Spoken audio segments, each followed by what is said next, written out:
played basketball, wanted to be a basketball player. Like, that was my dream. I wasn't anywhere near even close to being a basketball player, but you know, I loved it, and also loved films and TV, but I just sort of loved the characters. I never thought about doing it until I realized that my hoop dreams were a nightmare.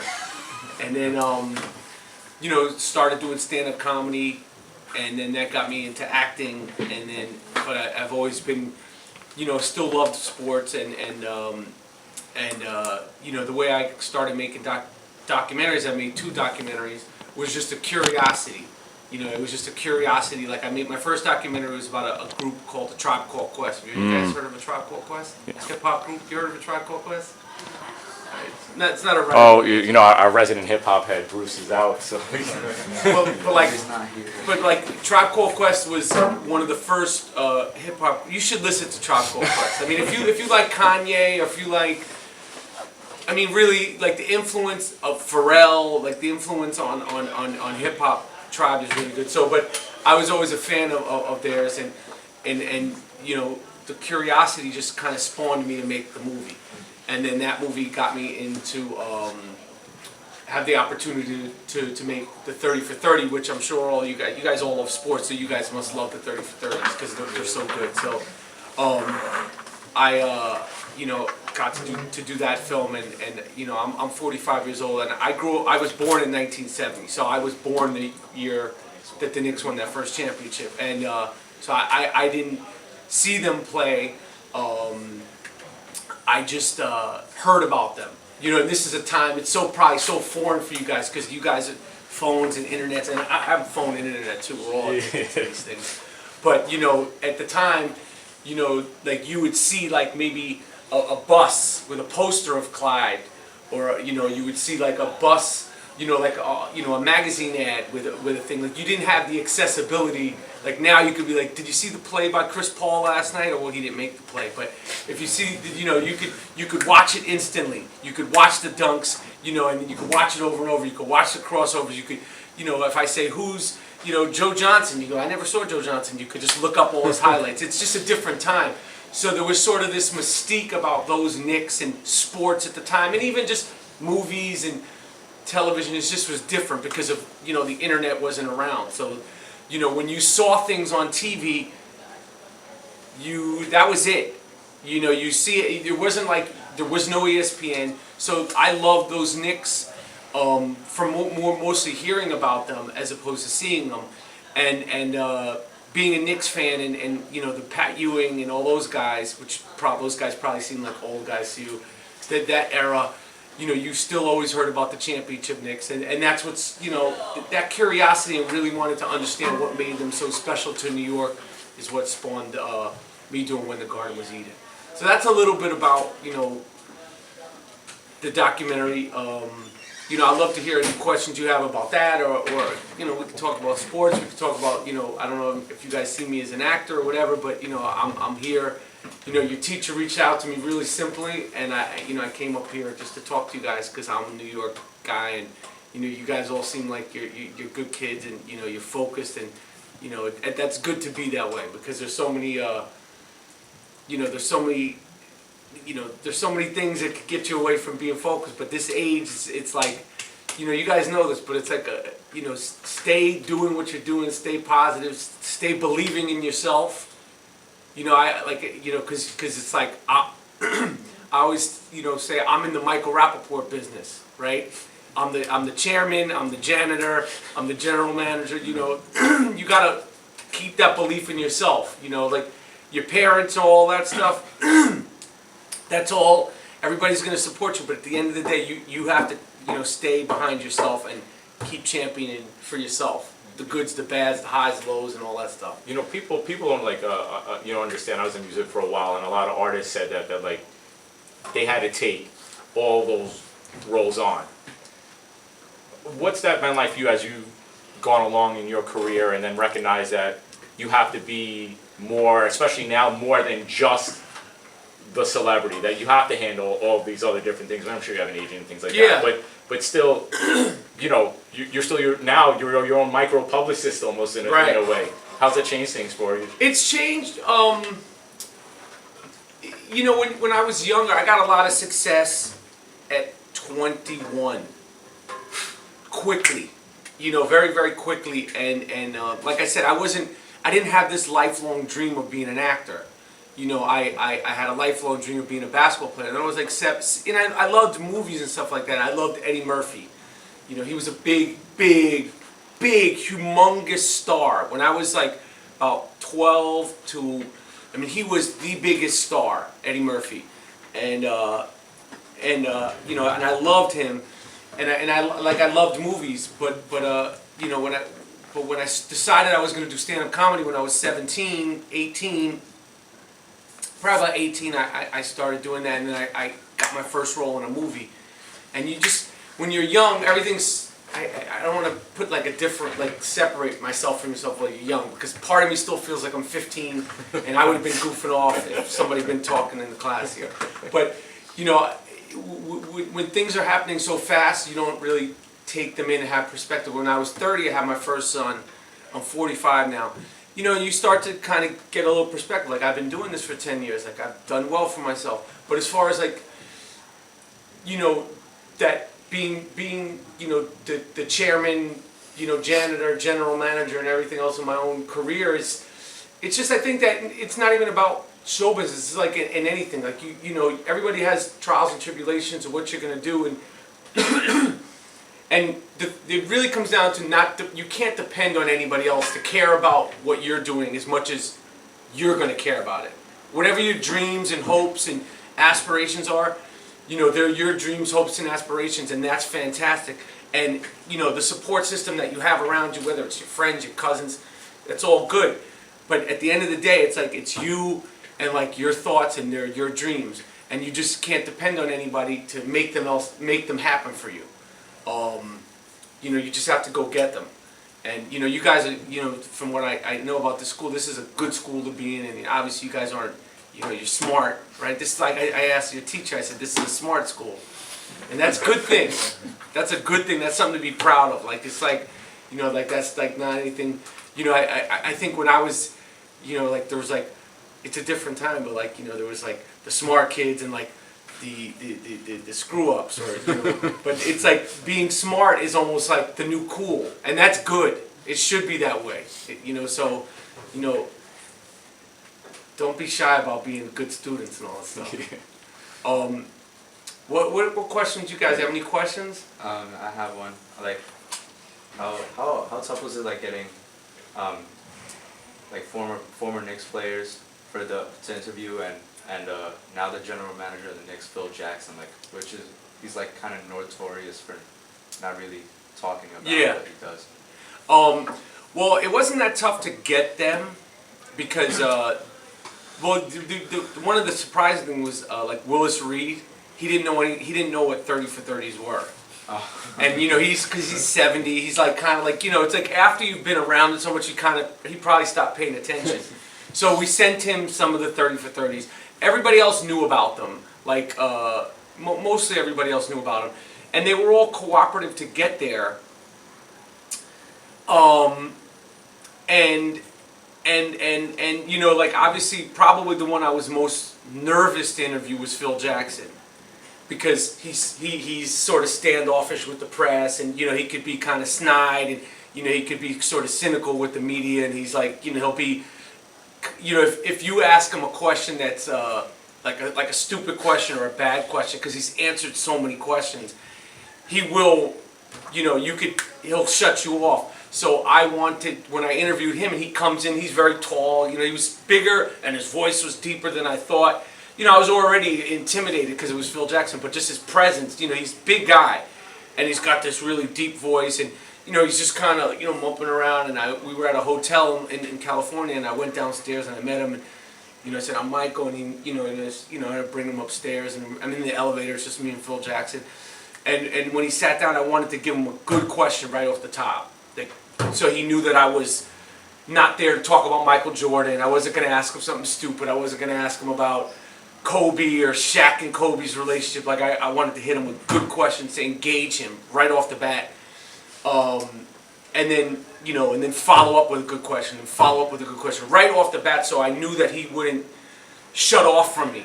Because if you're interviewing somebody like that, like for me, it's like I'm doing my film, I'm directing my film, but to him, he's just doing an interview.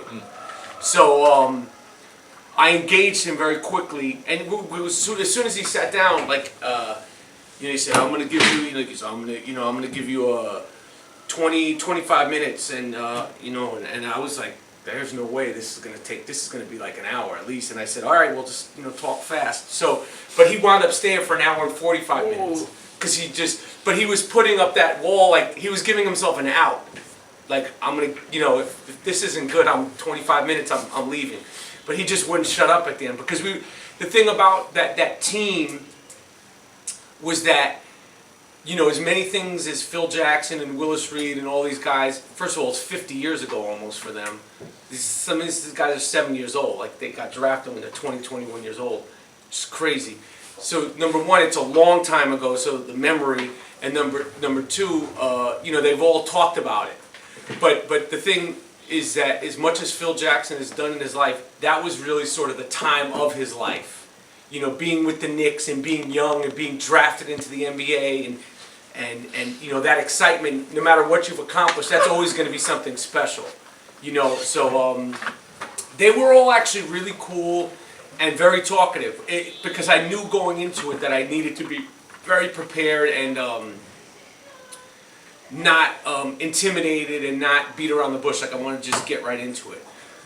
So they were actually a lot more talkative. Even Clyde, who could be kind of really shy, like, he dresses all crazy, but he's really kind of, like, it's literally like it's Walt Frazier and then there's Clyde, this persona, and he, like, that persona, he created that persona. But in real life, he's just kind of, a shy guy, but we got him talking and all that stuff. So it was exciting. The one who was the most challenging was Jerry West. Because when you talk about those losses, I mean, this guy's 71 years old. These happened literally 40-something years ago. But when you talk about the losses that he took as a Laker, it's like he relived it when I was talking to him. And it was like post-traumatic stress syndrome. Like, he didn't want it to, like, he's talked about it many times, but like, no matter how many times he talks about it, he seems to really, like, he doesn't let it go. Which was crazy because it's like, you're 71. We know you lost. You've done other things. But he was like, by the end of the interview, like, he was done. Like, he walked, thank you, and like left. Like, it was like he wasn't offended with me, but like the thought of those losses, like, brings back the memories. Like, it's as if you were interviewing Doc Rivers today. Like, he just, he doesn't let it go. So, and he didn't want to chit-chat or anything. Like, I picked him up in the elevator, too, when I was walking up. And this was when Kobe Bryant had first tore his Achilles. And I know he had drafted Kobe Bryant. So I just said to him in the elevator, what do you think about Kobe? And he's like, I'm not here to talk about that. And I was like, no, I'm just saying about the injury. Like, he was just like an intense guy. You forget because you see them in their, you see a lot of these guys sitting down. They're all big. Even though they're older, like, they're kind of intimidating. Like, Jerry West is 6'5", and he's a big dude. Even though he's not like some frail old guy. Like, he's a big guy. So that was, it was fun. It was exciting, and it was good. Fine. What do you think was like the unifying force for like that team that won championship? I think that the unifying force was, I think, well, it was a time, you see in the movie, like, basketball and the NBA, the reality of it was there was a quota. There was a quota of, it wasn't fully integrated. There was black players, but like teams would have 2 black players or 3 black players or 4 black players. There was, like, you needed to have a certain, they called it a quota. That's what the guys that I interviewed, they called it a quota.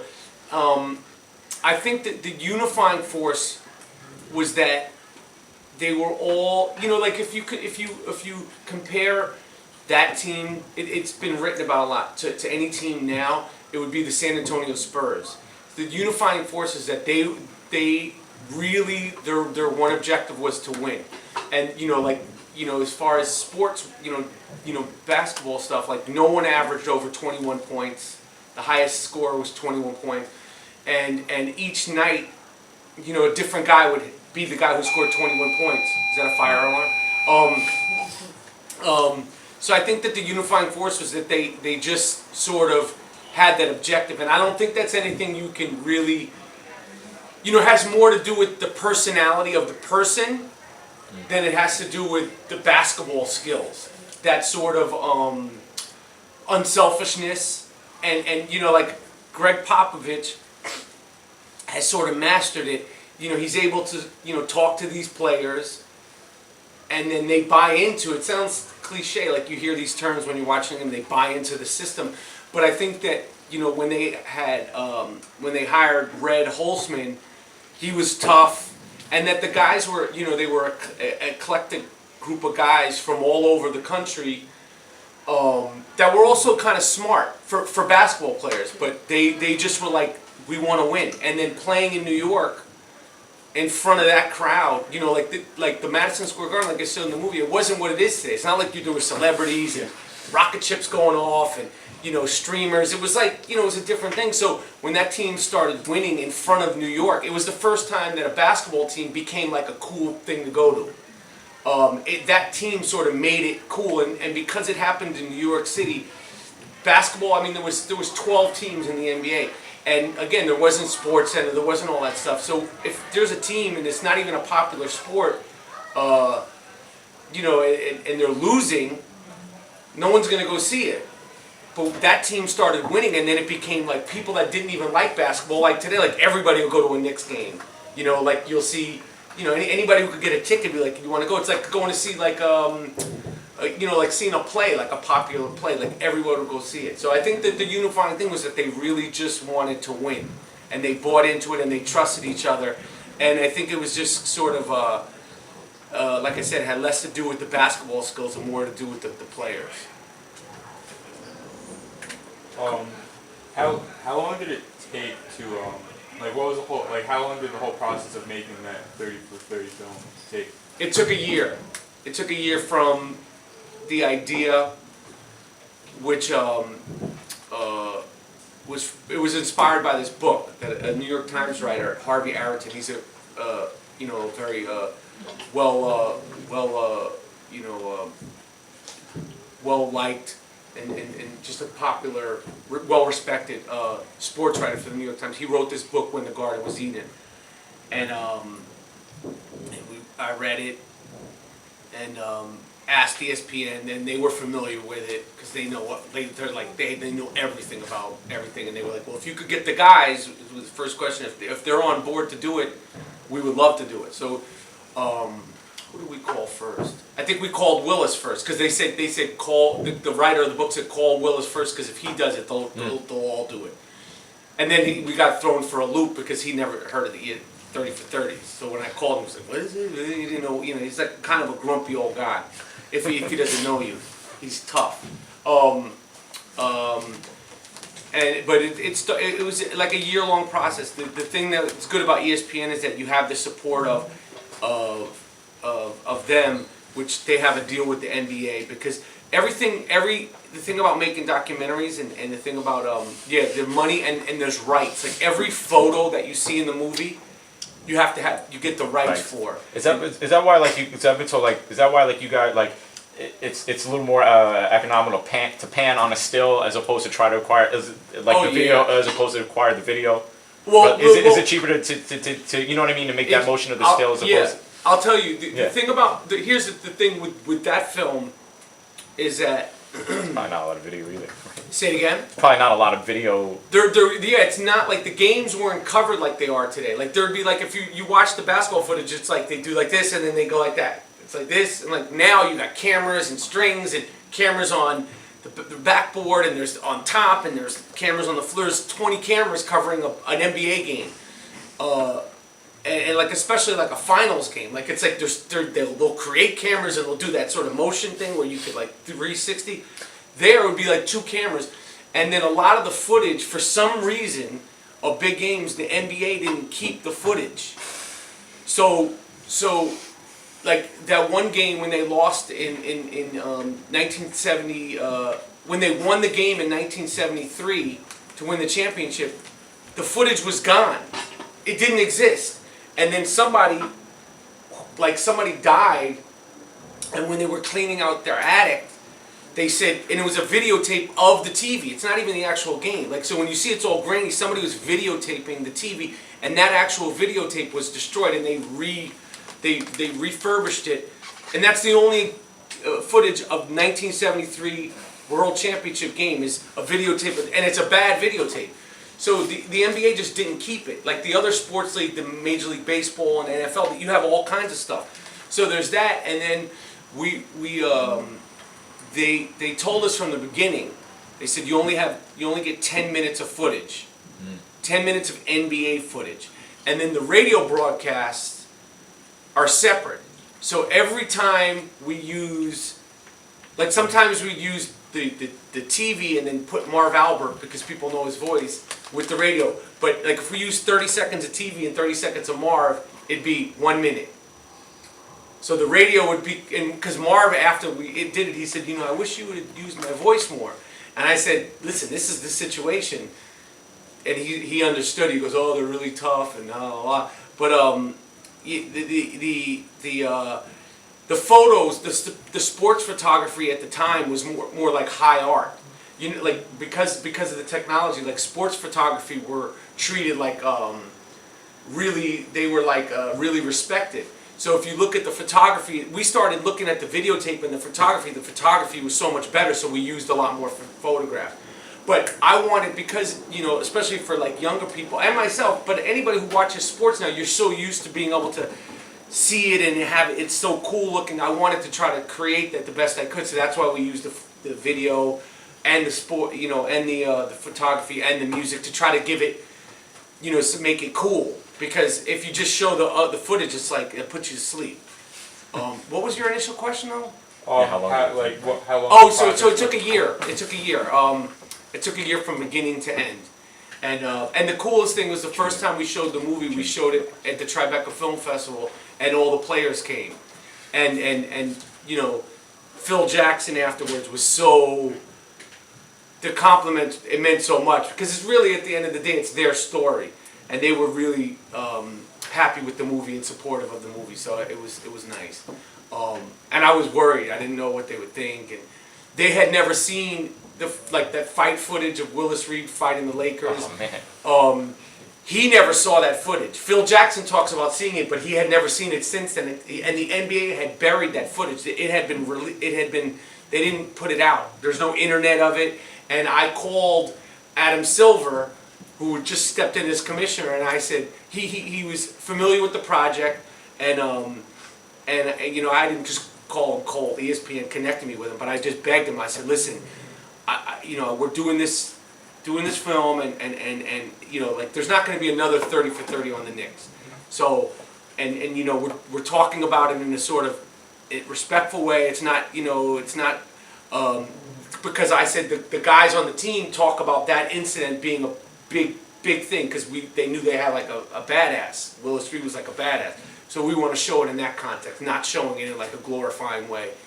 And he let us have the footage. But it had been locked away. And even the writer of the book, Harvey Arrington, he never got to see it, but he wrote about it. So it was a cool thing. And they all got a kick out of seeing that because they were like, oh yeah, I can't believe, you know, it's 40 years ago. So when they're seeing something like that again, which they've never seen again, they all liked it. It's got to be different for the players, right? Because they were in it, so to see it from the other perspective.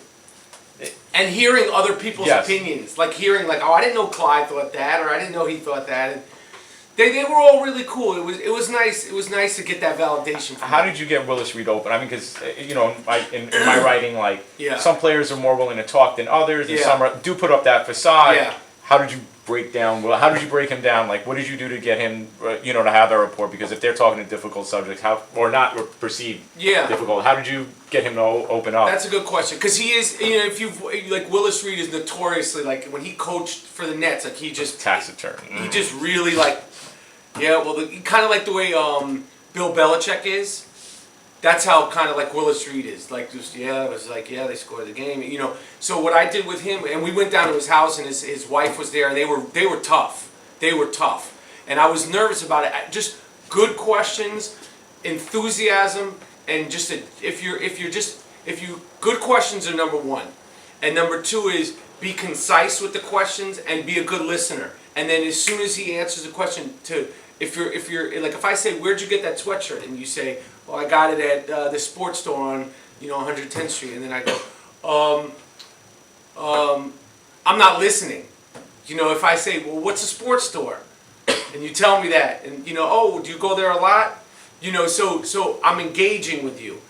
As far as like interviews with people, like if you're engaging with them, if I just am reading off a list of questions, where'd you get that sweatshirt? Okay, so what train do you come in to get to school every day? It's just sort of questions. But if I'm like engaging with you, now when you're making a movie, it could kind of take you off the subject, but you're getting somebody to be engaged. And as far as like what you guys are doing, like you have to like make it like a genuine conversation. Obviously, there's questions and there's bullet points, and if you go too far off the subject, like we're down. He's only going to give you a half an hour, and I'm getting better at engaging, but staying on my focus and my track. But I think the most important thing is like good questions, being a good listener. If you don't understand anything, it's okay. It's also like if you're asking questions to say, all right, hold on, let me get my thoughts together. Let me figure out what my next question is. That's okay too. And I think just the more genuine and the more genuinely curious you are, that's the thing. If you're genuinely curious, and if you're not genuinely curious, appear to be genuinely curious. If you guys continue to do this, you might interview a guy who races horses, and you might not care about it. But when you're doing that interview, you better care about it for that 30 minutes. Because if you don't, like for me as an actor, sometimes I'll do press or stuff like that, and I can tell when someone really is interested in talking to me or not. And if somebody's interested in talking to me, then I'll give them more. Because I see like they're very curious about it. But if they're like, okay, so why did you do this movie? Because, and they say, well, tell me what the character was like. And I will, did you see the movie? Like those are really sort of generic questions. So you want to try to ask questions that you're curious about. And and if you're not curious about it, fake like you're curious. You know what I'm saying? Because that's the professional way, and that's how you're going to get the best response from the person. And some people just might not be friendly. And you can't take it personal. Like Jerry West, I knew going into it because I've seen him be interviewed, and I've heard his reputation. So I knew not to take it personal, and I was expecting him to be tough. But you just have to persevere and like stay in it and not be intimidated by it, no matter who it is. Like Jerry West, he's the logo on the the basketball logo. Like it's an intimidating person. But I just stayed the course and kept asking the questions, and even though I could tell he was getting uncomfortable, I just say to him, it's not my, I was kind of thrown back that he was getting that uncomfortable. You just have to stay in it. And I think that the more prepared you are, I bring my notes and I let my notes be seen. There's nothing wrong with having notes. Some people like to hide the notes, but like I put my notes right there. And like Bill Bradley was like, what is in there? Like, what do you have there? And I was well, I have these questions about this, and he was that before we even started. And this is Bill Bradley, the guy running for president of the United States. He was impressed that I had, because I said, well, I have this question about this, and I want to talk about that. And right when he saw that I was really prepared, he was more relaxed with me. I mean, the guy's been interviewed by every single person. He's talked about the Knicks. He ran for president. He's done everything. So I'm coming there to talk about the Knicks once again. I wanted to come in with a different angle and him to know that I was serious and that I was like, I wasn't just, I really cared about what I was doing. And I think that, like I said, some people are going to just be hard to deal with no matter what, but I think that most people, if you see that you really care about what you're doing and that who you're interviewing, they'll give you what you want. Junior, Valeen, So what were the differences between interviewing like the different personalities? Like Reed, you said he was like a grumpy old guy. Yeah. And like Clyde, he was Yeah. a more introverted person. Because they're all just different people, and a lot of the questions wound up being the same. because you want to get all their different point of views. They were all just different, different temperaments. Some were more, harder to crack, and some of them, like Clyde is, like I when I listen to Clyde through the games, the Knicks games, he'll tell he'll tell some of the same stories that he gave me. Like he has his stock answers, and I knew that, so I wanted to just, and it's not like he's lazy, but if you ask the same question, if you get asked about Game 7 versus the Knicks 50 times, 100 times, there's only so many answers and variations on it. So like when he gives you certain answers, I've heard him do it before I interviewed him. I knew he'd say, I had this many points, this many rebounds, and this many assists, but Willis won the MVP. And you're like, wait, is there a little bit of like, are you a little bit, you could. So I knew that, but then, and you ask him, say, were you frustrated that he won the MVP? I think the most important thing is just listening. But like they're just all sort of different, and they're older. Like these are older guys. Like they have hip injuries, and Earl Monroe's got a lot of physical stuff. So like I took that into consideration. So like after half an hour, I was like, let's take a break. Let's get up, let's stretch our legs, and you need to go to the bathroom. Go to the bathroom, and then just trying to accommodate them to make them comfortable.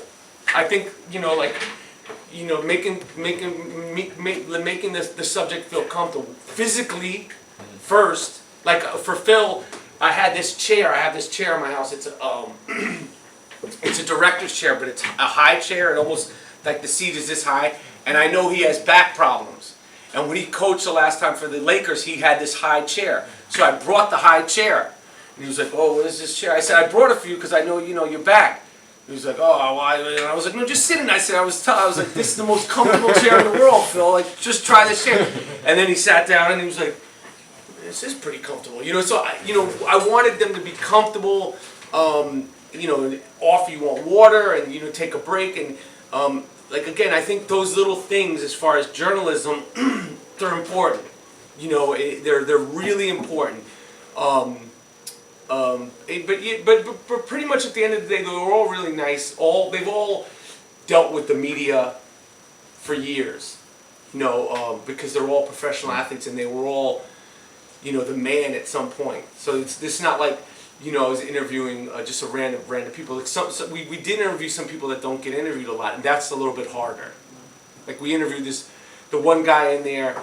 There was a couple of older guys that we interviewed that had Alzheimer's, which was tough. It was just because I knew this interview is probably not going to be used because it was so hard to remember things, and then also, but you want to be respectful, so that was tough.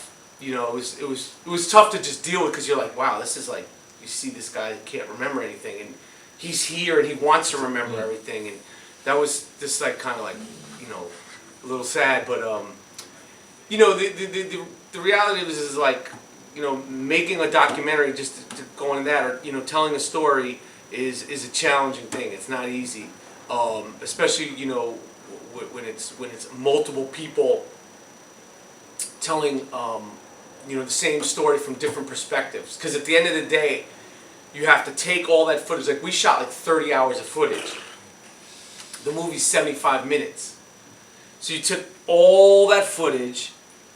I mean, an hour and 45 minutes of Phil Jackson right there is longer than the movie we shot, So you got to the editing room is where, the editing is where you make the movie. The interview is where you're getting your ingredients, and the editing room is where you're like. How many heads were in that editing process alongside you saying, yeah, this is something we should keep, this is something we should cut, or I'm not sure, let's hold this flows, this doesn't flow, and then how many is too much, per se? Yeah, that's a good question. Well, first is me and an assistant. Well, first, the way it works is so you take all the footage, and then there's an assistant editor, and he'll I would say let's do it in categories. Let's do Game 7 in the Garden, the fight. Let's do growing up. And one thing that I was really curious about that got cut out of the whole movie is when you got drafted into the NBA, what did that mean to you? And I asked everybody that, because that was sort of something for me. I thought it might make it in, but it didn't. But for me, what was that like? You know, like how many hours did you, like I would ask them, tell me about basketball. How much did you play? How much did you practice? And they would say, they all said, I would play from morning to night, all the time. And you know, hearing them talk about it, like as a kid, like Phil Jackson was like, I just dreamed of playing basketball, and I would practice. That stuff got cut out, but we would organize it into categories, like their process, when they got drafted, you know, this game, that game, the fight, you know, speaking on the Boston Celtics, speaking on, and you kind of get it into categories, and then you'll have like, you know, literally like 2 hours of everybody just talking about Game 7. Just 2 hours. I mean, this is just one moment that's going to be 3 minutes of the movie, and you have 2 hours of it. So at first it was just me and assistant, then it was me and the editor, and then I would tell the editor, like, I need to go away for a week. Like, you need to watch this footage, because you lose perspective. It's like you're watching it over and over and over. And then he would say, well, I like this, I like that, I found this, and I was like, oh, that's good. And then like I had like my producing partner, and he would look at the footage, and then, you know, sometimes like we had like a 3-hour first cut, and we bring in friends and people that we like and tell them, you know, what do you think? And they say, well, this stinks, this is really good, and you just sort of start chopping it down. And the thing about being a director that's different than being an actor is that when you're a director, like when you're an actor, you're only responsible for yourself. Like I can't control the music, I can't control the director, I can't control anything else. But when you're a director, everybody's going to say, well, what do you think? What do you think? And you have to have an answer. Even if I say I don't know, you have to at least say I don't know. Because at the end of the day, it's like your vision, you make the final decisions. Even if I say, well, what do you think? And you say, well, I think you should use that shot of this. Okay, that's good, I like that. I still have to be able to say, that's good, I like that. If I keep saying I don't, you could say I don't know, but you only get so many I don't knows. Because if you keep saying you don't know, at the end of the day, then there's a problem with the director. You know, it's okay to do a few of them, but you need to come back with the answer. So, but for as far as it, you know, it's okay to say I don't know to things, which is something that I've learned as a director. It's okay to say, you know what, I'm not sure I'm going to figure this out, because I think, you know, it's important to show that, you know, you don't have all the answers, and you don't have to have them. At some point you do, but I think for me, you know, as an actor, and you know, when I would work with directors that say I don't know, I respected them more. If they try to give you all the answers right then and there, then you're like, you know, some of them might have all the answers, but it makes me feel like, okay, this is like, I just think it shows strength to be able to give an honest answer. I'm not sure. You know, you don't have to know everything all the time. So, that's that. Believe mom. A question, how do you think the interviews and like the legacy of the team would have been different if the internet and social media were around like it is today? That's a good question. Well, the thing about that team is that they were actually cool, you know, with the dressing and the style, and that's a good question. I think that team would have been embraced, and it's in New York, you know, and they you know, I think they sort of got it. You know, like the way the guys now, they dress, like James Harden, Russell Westbrook, and all that. All the athletes and all the sport, they were the first one to do it, that Knicks team. You know, you see it in the movie, you know, with the style, and they would be like, you know, who's the best dressed and all that stuff. They were the first ones to sort of embrace, like, we're athletes, we're stars, we're going to market ourselves, we're going to do commercials, we're going to make money outside of just being basketball players, because the basketball players, the stars then, they were not rich. One of the sad things about interviewing, like, I mean, they're okay. And Phil Jackson, you know, he has other careers, but like Earl the Pearl Monroe, like, I don't know if you guys understand, like, this guy was like James Harden. Like, now he was like the man. His name's Earl the Pearl. Like, he was the guy. He's not a wealthy guy. He didn't make $100 million playing basketball, you know. So the thing about that team and like the I think they would have been embraced, and I think that they were trendsetters. Like, you know, they sort of, you know, started that whole sort of branding themselves, so I think that they would have done good. I mean, they still look cool now. When you look at that old footage, they look cool. Whereas, you know, most athletes at the time, they weren't doing all that stuff, and you know. So I think that they would have been good. New York loved them. You know, and also something about like that team, like I think we touched upon it a little bit in the movie, but like, you know, they didn't, you know, it wasn't like today where it's like, you know, you ride a limo to the game. Like they would ride the bus, Right, the together. train into the game.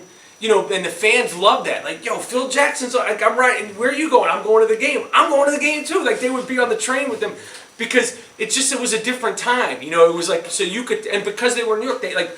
You know, I think it didn't make it in the film, but like there's a photo of Willis Reed on the train going to Madison Square Garden with the fans. You know, so that'd the be like New York, Carmelo. That'd be like Carmelo taking a train right it'd about be, now. you know, yeah, Yeah, Right? I I mean, wish similar that would stature. yeah. You know, you talk about like a lot of those guys. They didn't get big money. In your course of either it was a Tribe documentary or this documentary about the Knicks, did anybody, was their first question out of their mouths, how much? Like, do you, and how do you handle that? Because That's a you, good and question. you know, you're talking about that on the podcast a little bit about, Yeah. you know, hey, you know, people not taking money for interviews, but did that come up at some point? That's a good question. Did it come up with this? It came up. I think it came up once, and we said, listen, you know, ESPN's. To be honest, we put it on ESPN because that is their policy. Sure. They do not pay for interviews. They do not pay for interviews because if you pay one person for an interview, you got to pay everybody. But if you pay, let's say you get, you know, Joe Schmo basketball player who, you know, and you pay him, and then he tells, you know, Doug Smith basketball, then they're paid interviews. It becomes different as opposed to journalism. So it came up, when I did the Tribe Called Quest documentary, it came up, I said, we're not paying for anything. I want you to be in this. I appreciate the time. I'll do everything I need to do to accommodate, but you can't pay. And I think that as far as documenting something in journalism, once you get into paying, I think things could get a little murky and a little skewed. I understand wanting to be paid. I get it, especially because, like I said, these guys are not rich guys. Right. They are not rich guys, and they're like, yo, man, I've been doing these interviews. Like, what am I going to get out of it? Right, I've gotten that too at times. You know, what am I going to get out of this? You know, I'm coming to you. I'm giving you my time. What am I getting out of it?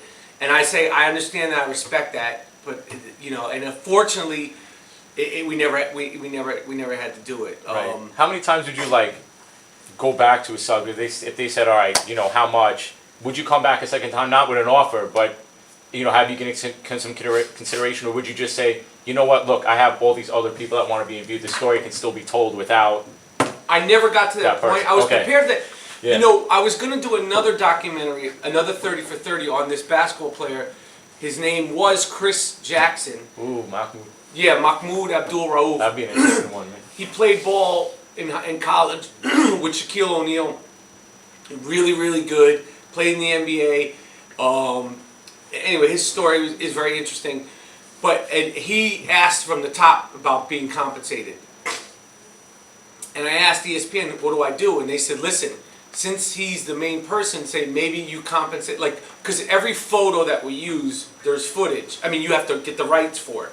So they said, well, maybe if he has personal photos, you could say, listen, for all your personal photos and all your home videos and all that stuff, we'll give you a set fee. And they said they have done that. They said, but just, you know, they said just be careful because, you know, once you get into the paying, it gets messy. I didn't wind up doing the movie with him because he wanted too much before we even started. Not money-wise, just too much control.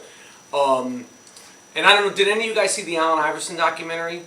It aired this weekend. Was it on Showtime? Yeah. Yeah. You know, he controlled it. You know, when the person that's doing the documentary, like the Kobe documentary, did you see that one? Kobe doing work. Yeah. A little bit. No, not Kobe That- doing that work. was It's a Spike, new one. right? Yeah, Kobe no. Muse on I- Showtime. Now it's good. He didn't. He let it be a little bit.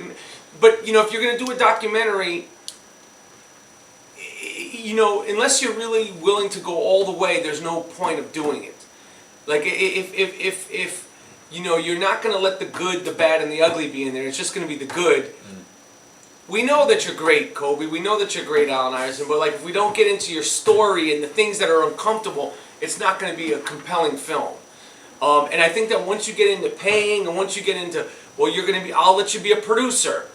You know, then you get into, things get a little crazy. Like we talk about the editing room. Now, if he doesn't want, if let's just say Phil Jackson is a producer, and Walt Frazier's a producer, and Phil Jackson's like, well, I don't like what Walt Frazier is saying about me in that scene. And they're producers, and they have say in it, when Walt's like, I like what he's saying. Well, how am I going to deal with that? You're telling me you like it, you're telling me you don't like it. I already have 30 hours of footage here, it's hard enough. And at the end of the day, it has to be my point of view. So when you let the person that you're doing the story on become too involved, but it's sort of...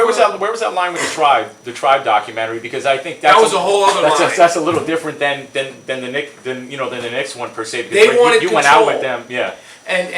But the thing about Tribe Called Quest is they're a group that doesn't get along. So I got 4 dudes that I'm telling the story. I'm telling your story, your story, your story. He thinks my movie's great. He thinks it sucks because he's not in it a lot. Yeah. He thinks it sucks because he doesn't like what he's saying in it, and you just want to like get the movie made. So I'm like, he's like, so it's crazy. How did you deal with that? I'm not trying to fighting, arguing. I mean, it was insane. It was insane. With the Knicks thing, it was different because the story had already been told. Right. The Tribe Called Quest was happening in real time. So I got him saying, this is great because he's like, I'm telling my truth about him. He doesn't like it. It was nuts. It was crazy. It was crazy. But this is the stuff you learn, and you know, it's a dance. There's no like dealing with the personalities of the people. There's no school, class, interview, nothing I can tell you except for it's just you like if you're as honest as possible and as genuine as possible. Genuine meaning like you genuinely care. That's the only thing I can say. But you know, like anybody that you know, when I ask people about making documentaries, they say the first person said, "Why do you want to do this?" Because and my girlfriend, like she said to me, because you know, like when I was making the Knicks movie, and it was relatively easy. She was like, "You don't seem like you're having fun." There's a certain period where it's not fun. It is banging your head on the wall. You know, like you can't get the footage. There's no footage of this game, but we've been talking about it we have a whole scene. And like, well, there's no footage of it. It doesn't exist. Well, what do you mean it doesn't exist? I mean, the game that you're talking about in Boston, there's no footage of it, and I'm like, oh my god, like, you know, like you're dealing with stuff like that, or you'll be like 3 days before you have to lock the picture, and they're like, well, that song that you have in that one scene, Not cleared. you can't use it. Well, we edited to the beat of the song. I don't care. You can't use the song. You're like, you know, it's just like one thing. And there was like, well, that photo. You know, the guy. You know, we found one photo from when Willis Reed fell down, and you could actually see his knee. The guy wants $1,000. Well, we're only giving $200. Well, he wants $1,000. All right, screw it. Just give him the $1,000, and he's got to sign a non-disclaimer saying he's not going to tell the other people. It's just one thing after another, and there's a certain period where it gets not fun.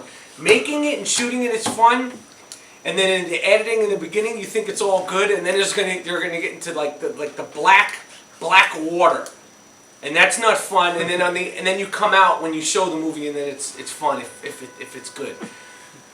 But it's a process. But like my girlfriend was like, I don't want to be around you when you make another documentary because it gets you get to be. It's a miserable point. But the elation and the gratification when it was all done, when I showed it to them, and like I remember walking to the back of the theater, and Phil Jackson was just like, he patted me on my back, and they were so, and then I saw them all. I was just like, it was so good. And then, you know, also like, you know, the people in New York and all over the country, but really being in New York, people say, I saw that Knicks film. I love that Knicks film. Or like people say to me that movie was the best thing that happened to the Knicks this whole last season. Like, you know, I felt like, you know, it's worth it. So it is a challenge, but you know. I was gonna ask, now that Phil Jackson's back, how do you see the Knicks going back to, you know, glory days? You mean honestly, when you know, I kind of felt like, you know, when Phil came back, you know, we put that in the movie. And it was like, all right, we're gonna get it all back. I mean, and then this year, I mean, it got worse than you could ever imagine. No Reagan felt it got worse. Yeah, I mean, it's like you thought like it's gonna get better, right? You knew it was gonna be not great, but we could get. And then somehow we took a step. We took we took a sprint backwards, not even a step. So, to be honest with you, you know, just as a Knicks fan, I don't see any end. Because I don't think any of these guys that are going to get drafted are like great players. They're not like I think that like Jahlil Okafor and Town, they're good, and I think that they'll improve, but like Town is a solid player. Jaleel Okafor's 19. How old are you? 17. He's 19 years old. These are grown men in the NBA, and Jaleel Okafor is a good player. He had a good season, but it's not like he's was out there scoring 40 points and blocking 15 shots. And he's like I think he averaged maybe 15. I don't know how many. 15 and 10. Yeah, but he's not going to do that. 15 and 10, and 10. A lot of the 10 is off of just the fact that he was huge. And guys can't shoot in college, right? So 15 and 10 to be the #1 draft pick, and you're 7 feet. I mean, if we got Jaleel Okafor and Robert Town, the Knicks wouldn't be that much better right away. Right. Maybe in 3 years, but they're young, 19 years old. So I mean, he's not even fully formed. Like he's that's crazy. So I mean, you say what do I think? I'm not expecting much. I don't think any big free agent's going to come here. I don't think they want to be a part of it. Right. What was it like for you to take the court at the Garden? That was fun. Right, because you played. How many of those celebrity games have you played in now? I played in a bunch of them. That was the first time. Did you play in the Rock and Jock games too? Played in the Rock and Jock. Jock. Wow, They don't even know about that, right? Those were like celebrity games, Like they before MTV there was the used to- celebrity MTV games. used to have. I'm trying to bring back the Rock and Jock. It was like a celebrity game, but they would have like the hoop would be like at 20 feet, and that would be like a 10-point shot. Yeah. And, but yeah, I mean that was fun being at the Garden, playing at the Garden, and and just being there for that. I mean, I was like how you guys would be. I just couldn't believe it, and the depth of the backboard. It's not like because it's there's it's like a fiberglass backboard, but then there's stands. So at first everything is off, and the court is so much longer than a normal court. Right. It's 92 feet or 94 feet or whatever it is. And it's not like your normal gym or your park. So you're running by the time you get to half court, you're like, wait, you got a hold or. So it was cool. I mean, I'm such a basketball fan, and to be in Madison Square Garden and do that. Do they tell you guys before those games like, hey, put on a good show, but because you do have other pro ball players in there to like lay off a little bit. I mean, did you guard like T.O. and like the last one? T.O. and Chris Mullen, right? So, but did they tell you up front like, hey, put No. on a good show, but don't go ham? No. Oh, okay. No. They say there's no. I don't take it seriously. Right. Now I want to do good. I didn't do good this year. Yeah, but like he's not playing around. Like you want to do good because the thing about it is if you don't do good, you're gonna see it on your phone and you're gonna you're gonna hear about it and that girl. Monet Davis, was she in the Monet Davis? She's crossed him up and it's like you see it forever. It's never gonna go away. So when I played it a few years ago with Common and Justin Bieber was in it, and this was when Justin Bieber was like 14. Right. I mean, whatever your opinions are of Justin Bieber, but it was like, you don't want to let Justin Bieber make you look bad. Whatever you do, and I told Common, I said, yo, because I got Bieber, I was like, yo, be careful.